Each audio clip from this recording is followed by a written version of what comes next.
नमस्कार, आप सभी का स्वागत है एक और नई वीडियो में। और इस वीडियो में हम एक और स्टॉक एनालिसिस ले आए हैं। और इस वीडियो में हम जो स्टॉक एनालिसिस लेके आए हैं उस स्टॉक की एक खूबी है कि वो स्टॉक का मार्केट कैप अगर आप देखें तो वो 1000 करोड़ के आसपास है। और वहीं अगर आप उस स्टॉक का प्री ऑर्डर बुक देखें, मतलब कि ऑर्डर जिनकी पेमेंट नहीं आई है या तो जो ऑर्डर्स अभी शुरू नहीं हुए हैं, उनकी वैल्यू 1300 करोड़ के आसपास है। तो आप अंदाज़ा लगा सकते हैं कि कंपनी में कितनी पोटेंशियल है और कितना एक्सपेंशन कैपेबिलिटीज़ है। तो ज़्यादा टाइम वेस्ट नहीं करते, वीडियो शुरू करते हैं। वीडियो शुरू करने से पहले एक छोटा सा डिस्क्लेमर, ये वीडियो सिर्फ एजुकेशनल और इन्फॉर्मेशनल पर्पसेस के लिए है। मैं कोई एक सेबी रजिस्टर्ड एडवाइज़र नहीं हूँ और ये वीडियो किसी भी तरीके की रिकमेंडेशन या टिप नहीं है। ये सिर्फ मेरे पर्सनल ओपिनियंस हैं और कोई भी मार्केट में निवेश करने से पहले अपने वित्तीय सलाहकार की राय ज़रूर लीजिए। And let's begin. तो आज की स्टॉक का नाम है हमारा लिखिता इंफ्रास्ट्रक्चर। अगर हम बिजनेस ओवरव्यू के बारे में बात करें तो कंपनी का कारोबार कंस्ट्रक्शन में है।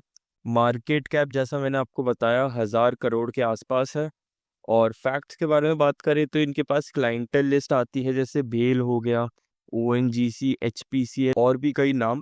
और जैसा मैंने बताया कि कंपनी के पास 1300 करोड़ के प्री ऑर्डर वैल्यू है अभी। आगे बढ़ने से पहले मैं आपको छोटा सा ओवरव्यू बताता हूँ कि कंपनी कंस्ट्रक्शंस में है, बट कंपनी आपका ये डीएलएफ या एलएनटी के बराबर नहीं है। ये company mainly natural gas, CNG हो गया, वैसे सारी गैसेस के पाइपलाइंस बिछाती है। तो कंपनी थोड़ी वैसी नीश में है, आप समझ गए। अब हम आगे बढ़ते हैं। हिस्ट्री के बारे में बात करें तो कंपनी 1988 में शुरू हुई थी और जैसा मैंने बताया oil and gas pipelines, intercity gas distribution और उन्हीं को मेंटेन करने का काम करती है कंपनी। और कंपनी का आईपीओ आया था रीसेंट 2020 में 29 सितंबर को।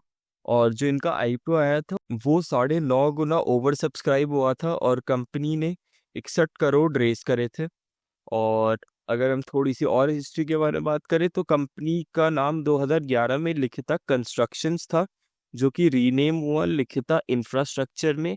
और कंपनी पहले प्राइवेट थी, जो कि 2019 में अभी रिसेंटली पब्लिक हुई है। और अगर हम कंपनी के स्टार प्रोजेक्ट के बारे में बात करें तो कंपनी का स्टार प्रोजेक्ट है इंडिया नेपाल के बीच कंपनी ने एक ट्रांसनेशनल हाइड्रोकार्बन पाइपलाइन बिछाई थी। अगर हम मोटा मोटा बोले, एक नेचुरल गैस की पाइपलाइन थी जो कि 69 किलोमीटर्स लंबी थी। ऐसे प्रोजेक्ट्स कंपनी के पास कई सारे हैं। अब हम आगे बढ़ते हैं। मैनेजमेंट की बात करें तो मिस्टर शिवा संकारा इनके चेयरमैन और इंडिपेंडेंट डायरेक्टर हैं और मिस्टर श्रीनिवासा इनके एमडी हैं और जिनके ऊपर कंपनी का नाम है लिखिता, वो होल टाइम डायरेक्टर और सीएफओ हैं। अब हम आगे बढ़ते हैं। लोकेशंस की बात करें तो कंपनी का मेन ऑफिस तेलंगाना में है। कंपनी ने 20 से ज़्यादा स्टेट्स में अपने ऑपरेशंस करे हैं और 2 यूनियन टेरिटरीज में भी कंपनी के कारोबार हैं।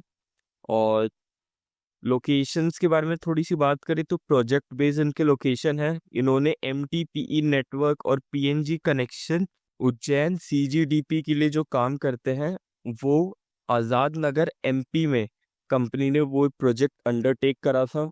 और पाइपलाइन रिप्लेसमेंट का भी एक प्रोजेक्ट था, वो उन्होंने कंपनी ने अरुणाचल प्रदेश में करा था। और एक पाइपलाइन लेन और टर्मिनल वर्क फॉर ब्रिटानिया वो कंपनी ने कर्नाटका में करा था। ये मैंने आपको सिर्फ 3 प्रोजेक्ट्स बता दिए, ऐसे कंपनी के पास कई सारे प्रोजेक्ट्स हैं, आप उनकी साइट पे जाके देख सकते हैं।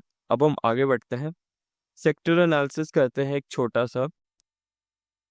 अगर हम इंडिया की बात करें तो India one of the lowest per capita consumption में आती है नेचुरल गैस की। इंडिया में सबसे कम नेचुरल गैस कंज्यूम होती है ऑन पर कैपिटा बेसिस। और वहीं अगर हम बात करें, petroleum and natural gas ministry ने बोला है आने वाले समय में 41,000 करोड़ का एक्सपेंशन एक्सपेक्ट कर रही है कंपनी, क्योंकि उन्हें अपना पाइपलाइन का इंफ्रास्ट्रक्चर नॉर्थ ईस्टर्न स्टेट जैसे आपका मेघालय, सिक्किम हो गया और Kashmir, Ladakh, north Indian north side में कंपनी को एक्सपैंड करना है। ऐसा फोरकास्ट किया गया है कि बाय 2030 CAGR 12.2% तक बढ़ जाएगा। जो नेचुरल गैस की कंजम्पशन बाय 2021 174 है, वो बाय 2035-50 हो जानी चाहिए, जो कि इससे 3 गुना है। तो हम देख सकते हैं इसके आने वाले समय में डिमांड बढ़ती दिख रही है हमको। बट ये सारे पॉजिटिव्स के साथ साथ एक नेगेटिव भी है इनके एनालिसिस में, कि आप देख सकते हैं रशिया यूक्रेन के बीच में जो टेंशन है, इसराइल हमास के बीच में जो टेंशन है, और बहुत रीसेंट टैरिफ्स जो लगे हैं यूएस की तरफ से, वो भी बहुत बड़ा रोल प्ले करती है, जो इनके सप्लाई चेन को और लॉजिस्टिकल इश्यूज को बढ़ाती है। और ऐसा मार्केट्स के एनालिस्ट ने एक्सपेक्ट करा है कि आने वाले समय में इस सेक्टर को $15 बिलियन की इन्वेस्टमेंट मिल सकती है, जो कि अफेक्ट करेगा इनके CAGR को, जो कि 5% से एवरी ईयर बढ़ाएगा। अब हम आगे बढ़ते हैं। शेयर होल्डिंग पैटर्न के बारे में बात करें तो प्रमोटर के पास 70.3% है, जो कि एक बहुत अच्छा नंबर है कोई भी कंपनी के प्रमोटर्स जो होल्ड कर सकते हैं अपने पास, जो कि हमें एक इंडिकेशन भी देता है कंपनी काफ़ी अच्छी है, ग्रो कर सकती है इन नियर फ्यूचर। और वहीं अगर हम पब्लिक होल्डिंग की बात करें तो वो थोड़ा सा ज़्यादा है, अगर हम कंपेयर वैसे करें तो। But on a big scale इतना रिटेल ठीक है, कंपनी बहुत अभी सस्ती है, करंट मार्केट प्राइस इनका बहुत कम है, तो डिसेंट है। FIS की अगर हम बात करें तो 0.9% है।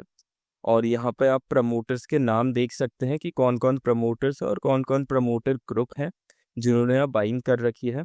और यहाँ पर आप FIIs का नाम देख सकते हैं और HNIs का नाम देख सकते हैं। DIS कंपनी में है नहीं फिलहाल। अब हम आगे बढ़ते हैं, फंडामेंटल्स के बारे में बात करते हैं। फंडामेंटल्स में अगर हम PE की बात करें तो लिखिता का एवरेज PE आता है 14 से 16 के बीच में। और वहीं अगर हम इंडस्ट्री का एवरेज PE करें तो 9 से 12 के बीच में है। और अगर हम इंडस्ट्री के एवरेज की बात करें कि मतलब इंडस्ट्री का एवरेज कितना रहता है, ये करंट इंडस्ट्री का एवरेज है। और ये एवरेज सालाना इंडस्ट्री कितने PE में काम करती है, तो वो है 10 से 13। तो मैं अगर आपको मोटा मोटा कंफ्यूजन बताऊं तो ज़्यादा फर्क नहीं है, कंपनी एकदम राइट वैल्यू में है, अपनी राइट वैल्यू में है कंपनी। और डिविडेंड के बारे में बात करें, कंपनी 2020 से शुरू हुई थी और बाय 2021 कंपनी ने डिविडेंड देना शुरू करा है। अगर हम एक एवरेज देखें तो कंपनी 10% का डिविडेंड दे रही है। बट जैसा कि मैंने यहाँ लिखा है कि आप कंपनी को डिविडेंड के लिए मत लीजिए, कैपिटल एप्रिसिएशन के लिए लीजिए। और आगे बढ़ते हैं, EPS के बारे में अगर हम बात करें तो अगर आप ये एनुअली देखें, माफ़ कीजिएगा यहाँ पे क्वार्टरली आना चाहिए। और अगर आप EPS एनुअली देखें तो आप देख सकते हैं ग्रो हुआ है 7 से 11, 11 से 15, 15 से 16, 16 से अभी करंट स्टार्टिंग ही हुई है तो 17 है। तो आप देख सकते हैं EPS भी काफ़ी एक अच्छे रेट में ग्रो कर रहा है। और अगर आप EPS क्वार्टरली बेसिस में देखें तो सस्टेन रख रहा है, कहीं भी आप डिप नहीं देखेंगे या कहीं इंस्टेंट स्पाइक नहीं दिखेगा। एक सस्टेनेबल EPS काफ़ी अच्छा होता है कोई भी कंपनी के लिए। जैसा कि मैंने यहाँ लिखा है, even though of its low market cap company की बहुत छोटी है, EPS in rupees, in percentage नहीं बता रहा मैं, इन रुपीस EPS काफ़ी अच्छा है इनका। अब हम आगे बढ़ते हैं, पैट की बात करते हैं। अगर हम पैट देखें तो ये पिछले 4 साल का पैट है, और सिंस कंपनी 2020 में आई थी तो यही ओवरऑल पैट मिला है हमें। तो अगर हम पैट के बारे में बात करें तो 2021 में 2900 के आसपास था, और वहीं 2022 में वो डबल हो गया, 4.5 के आसपास पहुंच गया। और 2023 में वही पैट 6 के आसपास पहुंच चुका है, जो कि काफ़ी अच्छा नंबर है। और बाय 2024 वो 6 से 6.5 हो चुका है, जो कि काफ़ी अच्छा है। अब बहुत लोग बोलेंगे कि 6 से 7 नहीं हुआ या 6 से 8 नहीं हुआ। अब आप ये देख सकते हैं कंपनी कितनी छोटी है, तो हमें ऐसी जगहों पे कंपनी को कंसेशन देना पड़ेगा। अब कंपनी आप यहाँ देख सकते हैं लॉस तो नहीं करा है कंपनी ने, प्रॉफिट ही करा है। हम बस ये एक्सपेक्ट कर रहे हैं, कंपनी ने 50 गुना प्रॉफिट नहीं करा, कंपनी ने 25 गुना प्रॉफिट करा है, जो कि एक बहुत बड़ी बात है। ये मैं एक एग्जाम्पल से बता रहा था, 25 गुना तो नहीं है ये, बट आप समझ गए होंगे। अब हम आगे बढ़ते हैं, डेट के बारे में बात करते हैं। तो आप यहाँ देख सकते हैं, जैसे नॉन करेंट लाइबिलिटी है, बोरोइंग्स के आगे ये नील है। तो ये नील मतलब होता है कि कंपनी के पास फिलहाल कोई भी लॉन्ग टर्म डेट नहीं है। और लॉन्ग टर्म डेट ना होने का मतलब है कंपनी के पास कोई डेट नहीं है। इवन दो कंपनी के पास शॉर्ट टर्म डेट्स होते हैं, बट ये एक कंपनी के ऑपरेशंस के लिए ज़रूरी होते हैं। कंपनी कोई भी काम करती है तो शॉर्ट टर्म डेट्स लेके रखती है। तो अगर हम डेट टू एसेट रेशियो देखें तो 0.0043 आता है। अगर आपको डेट टू एसेट नहीं पता, अगर आपका ये देखिए जैसे ये डेट है आपका, अगर आपका डेट टू एसेट 1 से ज़्यादा है तो इसका मतलब है आपके पास एसेट्स बहुत कम है एज कंपेयर टू डेट्स। और वहीं अगर आपका डेट कम है 1 से, तो इसका मतलब है एसेट्स बहुत ज़्यादा है डेट से, कि कल को अगर बैंकरप्सी आ गई या किसी को भी रीपेमेंट करने की बारी है तो कंपनी के पास पैसे हैं, उतने एसेट्स हैं। और वही आप कंपेयर कर सकते हो कहाँ 1 है और कहाँ 0.0043 है। तो आप देख सकते हैं कंपनी कितना डेट फ्री है। और अब हम आगे बढ़ते हैं, कैश फ्लो के बारे में बात करते हैं। अगर आप ऑपरेटिंग एक्टिविटी की बात करें तो प्रॉफिट्स, अगर आप यहाँ देखेंगे कि 2023 में कैश देख रहे हैं ऑपरेटिंग एक्टिविटी में 45 2 डिजिट में, और वहीं 2024 में 7 हो गया है और 2022 में 5 था। अगर आप इनकी ऑफिशियल साइट में जाएं और इनका बैलेंस शीट, माफ कीजिएगा, कैश फ्लो पढ़ें, तो आप देखेंगे जो इनका प्रॉफिट है वो कंसिस्टेंटली इंक्रीज हुआ है। और वहीं तो अगर आप, अब आपके मन में सवाल आएगा, अगर प्रॉफिट इंक्रीज हुए हैं, रेवेन्यू इंक्रीज हुए हैं, तो यहाँ पे ही ऑपरेटिंग एक्टिविटी क्यों डिक्रीज दिखा रहा है? ये कंपनी ने खर्चा करा है इन्वेंट्री में, और सिंस कंपनी ने इन्वेंट्री में खर्चा करा है, इसका मतलब है कंपनी के पास डिमांड इंक्रीज हो रही है, जो कि एक अच्छी बात है। और अगर हम इन्वेस्टिंग के बारे में बात करें तो कंपनी एसेट्स परचेज करती है और कंपनी इन्वेस्टिंग अपॉर्चुनिटीज़ देखती है, तो इन्वेस्टिंग भी काफ़ी सही है। और फाइनेंसिंग एक्टिविटी में बात करें तो कंपनी के पास कोई भी लॉन्ग टर्म लोन नहीं है, जैसा कि मैंने आपको पिछली स्लाइड में दिखाया था। लॉन्ग टर्म लोन नहीं है, जो पेमेंट होती है वो शॉर्ट टर्म लोन्स के लिए होती है या तो डिविडेंड्स के लिए होती है। तरीका है काफ़ी हेल्दी बैलेंस शीट मेंटेन करने का। अब हम आगे बढ़ते हैं, पीयर्स के बारे में बात करते हैं। अब इस बार पीयर्स का सेक्शन काफ़ी छोटा होने वाला है, क्योंकि अगर आप देखें रेल विकास, आईआरबी इंफ्रा, इन सब के आप मार्केट कैप देखें, 73,000 करोड़, 1300 करोड़, माफ कीजिएगा 13,000 करोड़, 14,000 करोड़, 15,000 करोड़, इतनी बड़ी बड़ी मार्केट कैप है। और वहीं अगर आप लिखिता को देखें तो इसकी सिर्फ 1,000 करोड़ की मार्केट कैप है, बट 1,000 करोड़ की होने के बावजूद कंपनी के पास डेट कम है, सबसे ज्यादा कम लिखिता के पास डेट है। और वहीं अगर आप देखें रिटर्न ऑन कैपिटल भी सबसे ज्यादा लिखिता के पास है। और प्रमोटर होल्डिंग, अगर आप रेल विकास के पास 72% का प्रमोटर होल्डिंग है, जबकि लिखिता के पास 70 के आसपास का प्रमोटर होल्डिंग है। तो बाकी सारे एस्पेक्ट्स में लिखिता इंफ्रास्ट्रक्चर इनसे ऊपर है। इवन दो मुझे पता है कि लिखिता अभी बहुत छोटी है, उसका मार्केट कैप 1,000 करोड़ का है, बट आपको प्रोसेस को ट्रस्ट करना पड़ेगा। इक्विटी साइज आप किसी भी मामले में आप कंपेयर कर लीजिएगा लिखिता को। अब हम आगे बढ़ते हैं। आगे बढ़ने से पहले मैं आपको एक चीज़ बताना चाहूँगा कि इस बार हमने पीयर्स ढंग से क्यों नहीं डिस्कस करे, क्योंकि अगर आप लिखिता को इनसे कंपेयर करेंगे, मार्केट कैप सबसे कम है। अगर आप इनका इक्विटी साइज देखें, इनका इक्विटी साइज 208, 603, 36 इतने हैं, और वहीं अगर आप लिखिता का इक्विटी साइज देखें तो 3 है। तो आप खुद देख सकते हैं कंपनी कितनी न्यू है। ये वही बात हो गई, हम 1 महीने के बच्चे को कंपेयर कर रहे हैं 30 साल के जवान से कि वो इतना बड़ा हो गया। वो 1 महीने का बच्चा भी टाइम लेगा बढ़ने में। तो यही था, इसलिए हमने पीयर्स ज़्यादा डिस्कस नहीं करे इस बार। अब हम आगे बढ़ते हैं, कौन कॉल हुई थी कंपनी की, इसी फेब्रवरी हुई थी।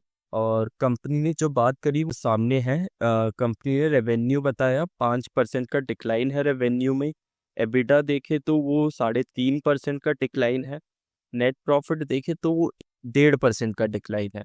ये उतने बड़े, उतने खराब रिजल्ट्स नहीं है।